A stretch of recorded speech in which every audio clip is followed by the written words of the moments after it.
They're just... Yeah, I mean, that had nothing to do with Tim Tebow. That had everything to do with them. Right. Mm-hmm. And, I mean, you kind of saw that it was becoming a train wreck. When they picked him up, the Jaguars passed on him.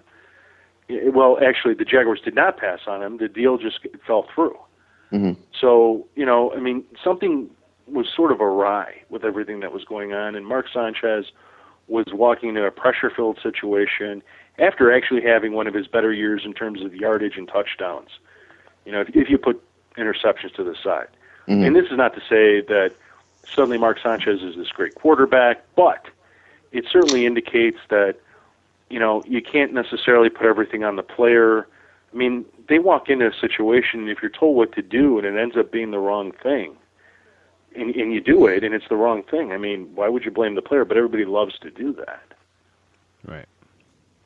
So, am I just babbling here? No, absolutely not. No. See, this is what happens is that you make good points, and I don't have anything to say because I agree. So. Well, and I hope so. Only to the sense that I really do try to look at these situations and try to think beyond. Oh, he's just a bad player. These guys make the pro level for a reason. Exactly. And when you see somebody actually succeed, it's something. You kind of say, well, why aren't they succeeding now? It could very well be, Tim Tebow is not. Well, clearly he's not Tom Brady, he's not Drew Brees, he's not Aaron Rodgers. And it could be that he was on a team that had a great defense, that offensively pulled things together to get into the playoffs and beat the Steelers in the first round, and that it was Demaryius Thomas who made the better move to get open and beat a cornerback, beat a safety in order to get a ball from Tim Tebow and score. Mm-hmm. You could say all that stuff. Right. But at the end of the day, he's still at the right place at the right time, and he's on a team, and it's a team sport. So, could he be in that same situation in New England? Sure. Yeah, I'm more concerned about the Patriots, their wide receivers. I mean, we got Danny Amendola, and then who do we have after him? Right. We have Aaron Hernandez. We don't know what's going on with Rob Gronkowski. And unfortunately, I don't have the Patriots depth chart in front of me. I do know that there are some tight ends right behind them that are pretty good. Oh, Jake Ballard. Mm-hmm. Is Jake Ballard healthy enough to cover for Rob Gronkowski while he's out? If he is, I mean, that's good. Right now, the according again ProFootballReference.com, they have the 4 Patriots wide receivers as Amendola, Michael Jenkins, Donald Jones, and Aaron Dobson. Yeah, I don't think they're gonna. I don't think they realize to the extent the hole left by Wes Welker. Well, they're hoping that Amendola can be that guy, but yeah, but he's been so injury prone. It's going to be interesting if he can make it through an entire season. Especially because if you think about what Welker ran, I don't want to say only, but mostly like underneath routes over the middle, he's going to get popped. Something awful. So, but every single player that you've mentioned, with the exception of, including Danny Amendola, you could make the argument that these are players that were on teams with underperforming quarterbacks. That's true. And if you put him on a team with a Tom Brady, who everybody knows can toss for 4,500 to 5,000 yards passing, and toss for 30-plus TDs, suddenly these guys are in a good place. So, I wouldn't discount them. I agree with you guys. I mean, Danny Amendola's got to prove that he's not injury-prone. And really what that means is putting yourself in a situation that you constantly get hurt. Mm-hmm. Sort of picking your battles, I guess. And, Donald Jones, he's a guy that potentially could have done better on the Bills. Who are the other wide receivers you mentioned, Steve? It was Amendola, Jenkins. Yeah, Jenkins. I mean, he was on the Vikings with Christian Ponder. Mm-hmm. And who was the fourth guy? Aaron Dobson. Aaron Dobson was, he's a rookie out of Marshall. Yeah. He's a guy I'm looking forward to see because he sort of kind of resembles Randy Moss. So I'm just kind of looking forward to see, if there's something there to that. He was their second-round pick, 6'3", 210. So if he and I would have to agree that, I mean, if you look at Wes Welker, he was an average quarterback or average wide receiver before he went to New England, and now, thanks to his time at New England, if he has the same success in Denver, they turned him into a potential Hall of Fame wide receiver. When I think of Patriots and no-name wide receivers, I think of Deion Branch. They turned that guy into a $100 millionaire, and he couldn't really play a lick in Seattle. Whether that was him or the quarterback situation up there, you can go back and forth. But he ended up eventually working his way back. But he didn't really achieve any notoriety once he left the Patriots. Well, Deion Branch is interesting insofar as, I think his wasn't he with the Seahawks before he came to the Patriots, or was it vice versa? No, he started with the Patriots, and then he ended wanted up going to the Seahawks. Yeah, okay. He wanted a big free agent deal, so I think they actually traded him because they weren't gonna. It was in those days where Belichick was cutting people rather than keep them around. I think it was. The Patriots are notorious for saying, "Look, you've sort of hit the ceiling for us, and we're more than we're happy to let you go on, even though you might have another year left, because we just don't want to pay for 2 years when we only think you got one left." Yeah, and they refused to overpay for players. Refused to overpay. Okay. You mentioned Wes Welker. I think, Steve, you did. Mm-hmm. I'm interested to see how this works out. I think Wes Welker will have a solid season. So the question is between Demaryius Thomas and why am I pulling a blank here? Eric Decker. Mm-hmm. Eric Decker, thank you. It's going to be interesting. Actually, it's interesting all three, and here's why. I was looking at the numbers back when it was Reggie Wayne, Marvin Harrison, and Brandon Stokely. And Stokely just had one really good season under Manning. Otherwise, he was a slot receiver. Otherwise, he was, there's nothing, Hall of Fame about his performances. Nothing that made you say, wow, this is one of the better receivers in the history of football. Even though he's a very good receiver. Mm-hmm. So, you wonder how it's going to boil out with the Broncos, but you just can't deny Wes Welker's talent. You can't deny how he's been used, and you got to think Manning's going to make him a go-to guy. Oh, yeah. So, to me, it seems like Eric Decker's going to be the odd man out. But if he gets 800 yards and 6 TDs, that's not bad for a WR3 or a bye week, have him sitting on your bench in fantasy football. I'll take that. Yeah, exactly. It'll always be that constant tempting play that every time you start him, he'll do nothing. But every time you don't start him, he'll go for 150 and 3 touchdowns. I hate those guys. Kind of like your Jonathan Stewart. Yes. Yeah, exactly. Yes. All right.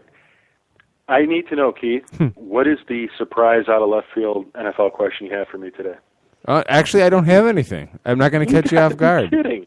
I know, seriously. I was all proud of myself. I came up with 4, I thought, pretty thorough points for NFL news and notes, and there's nothing that's really happened except for the Saints apparently officially losing linebacker Victor Butler to a shredded ACL. They don't know how long he's going to be out, but I'm not prepared to. Here, I have a question. Oh, okay. Steve, hit me, baby. Okay. Hit me, buddy. Come on. Do you believe that Baltimore and Ed Reed knew about his hip injury before he got signed by Houston? Wow. That's interesting. Because that's the big news of today.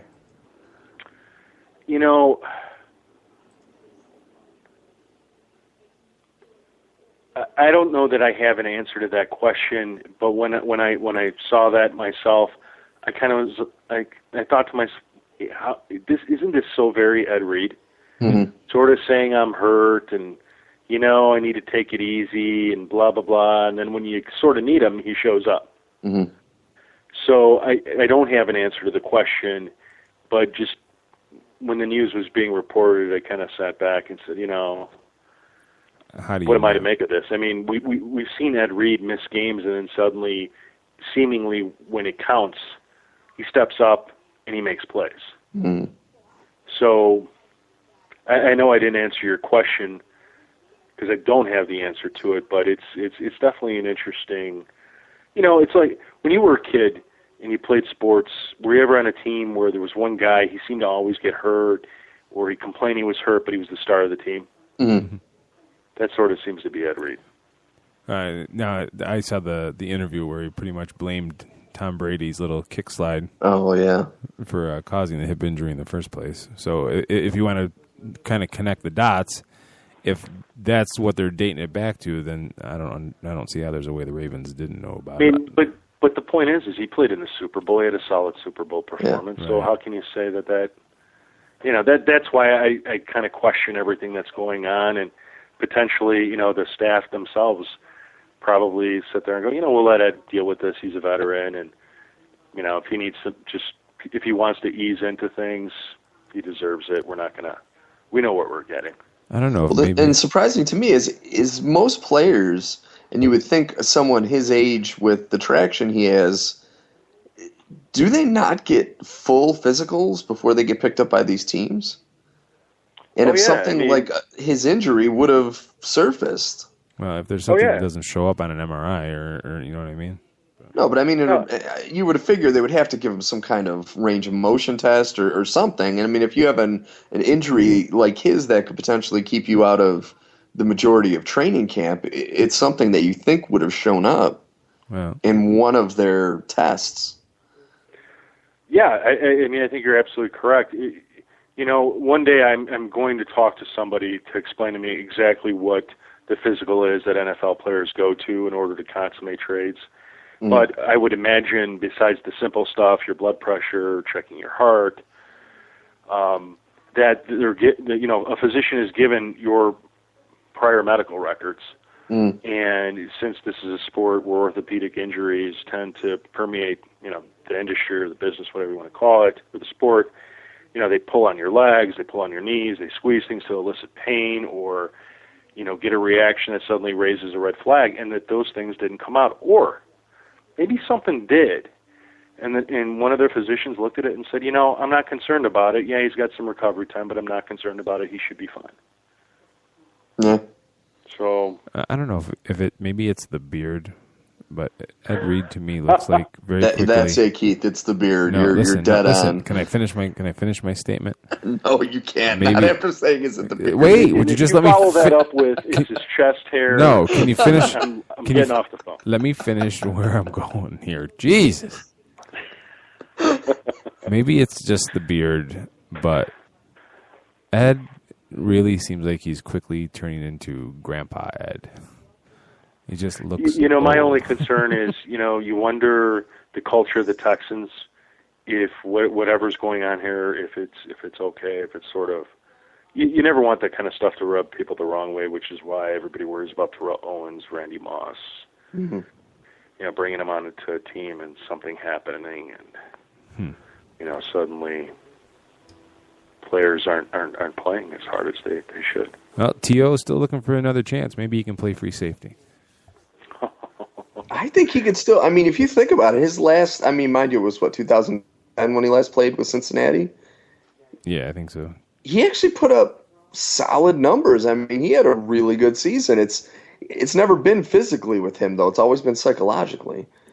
Yeah. I mean, physically, he's always been, a top-notch player. I mean, mind you, he is 39 now, so who knows what condition he's still in. But you're saying that he had a decent year with Cincinnati. I have to go look that up right now. Okay, because I really don't think it was that good. Look it up. All right, here we go. 2010. 2010, he was 37 years of age, played in 14 games, started 11 of them, caught 72 balls for 983 yards, 9 touchdowns. I would call that a good year. Stats. What? Thanks for proving me right, Keith. I'm just saying. I didn't say you were wrong. I'm just reading them out. Yeah. Wait, so you're in a fighting mood tonight. Left in his tank. I mean, not to be a number one, but hey, put him in as a number 3. He could fit on probably half the teams in the NFL as a number 3. He averaged 5 receptions a game. Yeah. That last year. Okay, just in case anyone is listening and they're curious, the Blackhawks and Bruins are going into their second overtime. Oh, boy. There we go. Well, let's let you go so that you can watch the end of that, and we'll catch up with you next week. Follow him on Twitter at @TheFantasyGreek. The website is thefantasygreek.com. Jim Sarantias, thanks for joining us. Keith and Steve, thanks for having me, and for everyone out there, thanks, and have a great evening. It's always a pleasure. Have a good week. You're listening to 87 Live on 87 Sports Fans Radio. We're going to take a quick break, and when we come back, we'll finish up with thoughts on last night's base brawl. Once again, 87 Live on 87 Sports Fans Radio.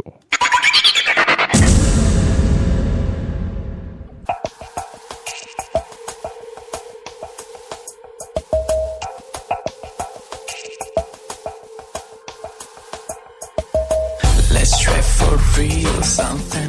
I wanna feel something.